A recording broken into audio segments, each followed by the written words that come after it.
Oke teman-teman, jadi di sini saya akan menjelaskan latar belakang BPUPKI. Jadi ada 4 poin. Yang pertama itu ada kekalahan Jepang dalam Perang Dunia Kedua, yaitu pada akhir Perang Dunia Kedua Jepang mulai mengalami banyak kekalahan dari sekutu. Yang kedua ada upaya Jepang menarik simpati rakyat Indonesia untuk mendapatkan dukungan rakyat Indonesia agar membantu Jepang melawan sekutu.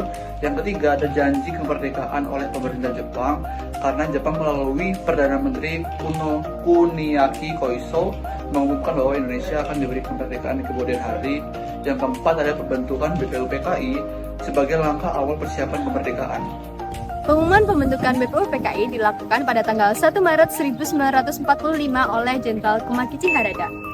Tokoh pergerakan nasional Rajiman Widodiningrat ditunjuk sebagai ketua BPUPKI.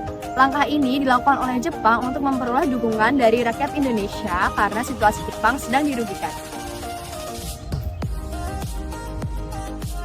Setelah diumumkannya itu, maka BPUPKI diresmikan pada tanggal 28 Mei 1945 di Gedung Chosangshin, Jakarta. Nah, disinilah Rajiman Widodiningrat bersama BPUPKI yang lainnya secara resmi telah memulai perjalanannya. Upacara peresmian ini sebagai tanda bahwa perumusan dasar negara Indonesia telah secara resmi dimulai. Kalian tahu nggak sih, dasar negara Indonesia itu pernah diperdebatkan dalam satu sidang bersejarah nih teman-teman. Nama sidangnya sendiri, Sidang BPUPKI. Sidang BPUPKI yang pertama berlangsung pada tanggal 29 Mei hingga 1 Juni tahun 1945. Agenda utamanya sendiri membahas mengenai dasar negara untuk Indonesia yang akan segera merdeka. Dan tokoh-tokoh seperti Muhammad Yamin, Supomo, dan juga Soekarno menyampaikan gagasan mereka mengenai fondasi bangsa maupun mengenai fondasi negara. Dan dari sidang inilah lahir fondasi Pancasila yang kita kenal saat ini.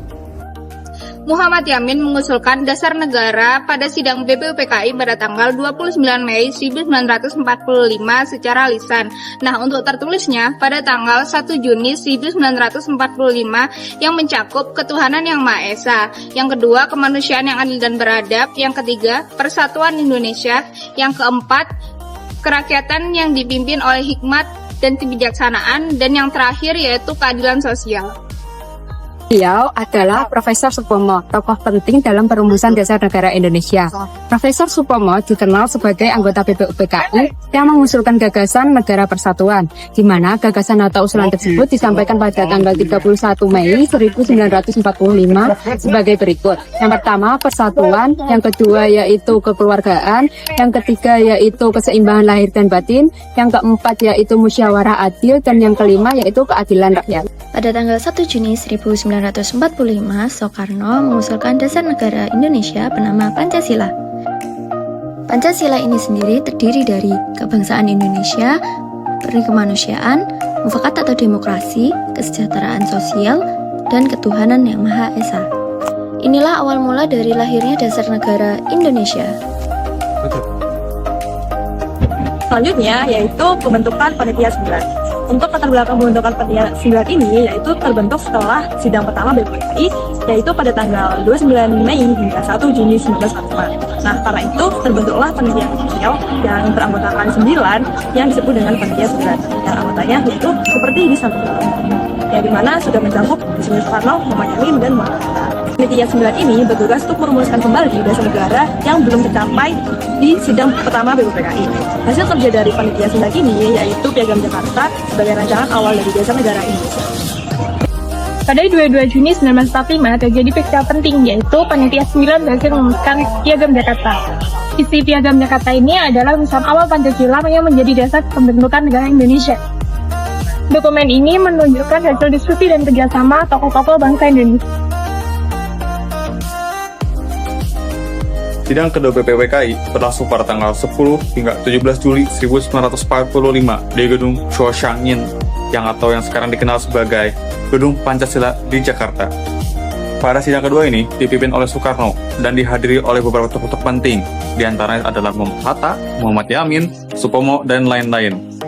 Pada sidang kedua ini terdapat 6 aspek penting menjadi pokok utama pembahasan, yakni wilayah negara kesatuan Republik Indonesia, Warga Negara Indonesia, Rancangan Undang-Undang Dasar, Pendidikan dan Pengajaran, Ekonomi dan Keuangan, serta Kepemilikan Negara. Sidang kedua BPUPKI menghasilkan rancangan Undang-Undang Dasar yang lengkap, yaitu yang pertama pembukaan Undang-Undang Dasar yang diambil dari Piagam Jakarta yang berisi dasar negara, tujuan negara, dan pernyataan kemerdekaan. Kemudian ada batang tubuh Undang-Undang Dasar yang berisi pasal, bab, dan ayat-ayat tambahan sebagai berikut. Setelah berhasil merumuskan rancangan dasar negara dan undang-undang dasar, tugas BPUPKI akhirnya dinyatakan selesai. Tepat pada tanggal 7 Agustus 1945, BPUPKI resmi dibubarkan. Tapi perjuangan belum berakhir nih guys. Sebagai gantinya dibentuk PPKI atau Panitia Persiapan Kemerdekaan Indonesia. Ibaratnya nih, BPUPKI yang bangun pondasinya, PPKI yang siapin peresmian kemerdekaan kita. Halo semua, di sini aku mau melakukan wawancara mengenai sejarah perumusan Pancasila. Samping aku udah ada Intan. Menurut kamu gimana nih sejarah perumusan Pancasila? Sejarah perumusan Pancasila ini mulai dari BPUPKI. Dia itu mengadakan rapat dari 29 Mei sampai 1 Juni. 1 Juni itulah muncullah gagasan dari Pancasila itu sendiri. Makanya diperingati sebagai hari lahirnya Pancasila. Ada panitia 9 juga yang lebih ke merumuskan poin-poinnya, misalkan sama PPKI. Siapa aja tokoh-tokoh yang berperan penting dalam perumusan Pancasila ini? Ada 3, yakni Supomo, Muhammad Yamin, sama Yusuf Soekarno. 3 orang tersebut itu merumuskan nilai-nilai dari sila-sila Pancasila itu sendiri. Ada lagi sih sebenarnya panitia 9, juga para anggota dari BPKI dan BPKI. Demikian wawancara singkat dari kelompok 5, kurang lebihnya mohon maaf, sekian dan terima kasih.